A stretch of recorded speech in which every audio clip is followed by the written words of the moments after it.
আসসালামু আলাইকুম। আজকে হচ্ছে সকালে মেয়েকে পড়তে দিয়ে এসে আসার সময় অনেকগুলো বাজার করে নিয়ে এসেছি। এই দেখেন, এখানে হচ্ছে 2.5 কেজির মতো টমেটো কিনেছি, এগুলো সিদ্ধ করে ফ্রিজে রাখবো।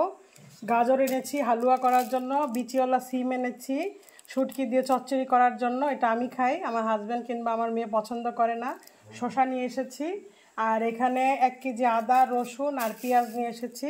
যেহেতু মাস শেষ আর সামনে রমজান মাস আসতে বেশি একটা দেরি নেই, আবার এর মধ্যে সবরাত আসবে, তাই কিছু যে কাজ যদি আমি আগে থেকে করে রাখি তাহলে আমার একটু ইজি হবে। আর এই তো আমি গাজর হালুয়া বানানোর জন্য এই দুধটা নিয়ে এসেছি। এখানে আমি একটু ডাল চচ্চড়ি করব, পেঁয়াজটা ভালো করে বেরেস্তা মতো করে ভেজে নিয়েছি টমেটো দিয়ে। একটু ডাল চচ্চড়ি করব, মশারির ডাল।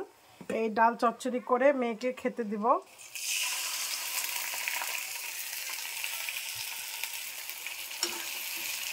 এখানে আমি হচ্ছে মিষ্টি কুমড়ো শাক এনেছি, অনেক টাটকা শাকগুলো দেখে ভালো লেগেছে। 1 মুঠা 30 টাকা নিয়েছে। এখন যেহেতু সবজির দাম অনেক কম, চেষ্টা করছি মোটামুটি একটু সবজি খাওয়ার। এই ডাল চচ্চড়ির ভিতরে কিছু সবজি অ্যাড করেছি, যেহেতু আমার মেয়ে সবজি খেতে চায় না। আমি মোটামুটি যেইভাবেই পারি চেষ্টা করি সবজি খাওয়ানোর জন্য।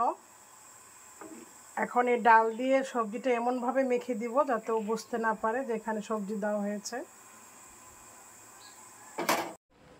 আমার মেয়ে পড়ে এসেছে, তাই বললাম যে দুষ্টামি না করে তুমি আর্ট করো। এটা কি এঁকেছো মা? এটা নৌকা, এটা পানি, আর এটা আকাশ, হচ্ছে বৃষ্টি, আর এটা পাখি। ওয়াও, কত সুন্দর হয়েছে! বাহ, সব আঁকো, হ্যাঁ, সুন্দর করে। মাশাআল্লাহ, খুব সুন্দর হয়েছে। ডাল তো বসিয়ে দিয়েছি, ডাল হতে থাক, তার মধ্যে আমি এখন শাকগুলো বেছে নিব। শাক খেতে কিন্তু ভালোই লাগে, কিন্তু কাটতে বাছতে একটু ঝামেলা হয়। সমস্যা নেই, বসে বসে এখন শাকগুলো বেছে তারপরে মেয়েকে খাইয়ে দেব।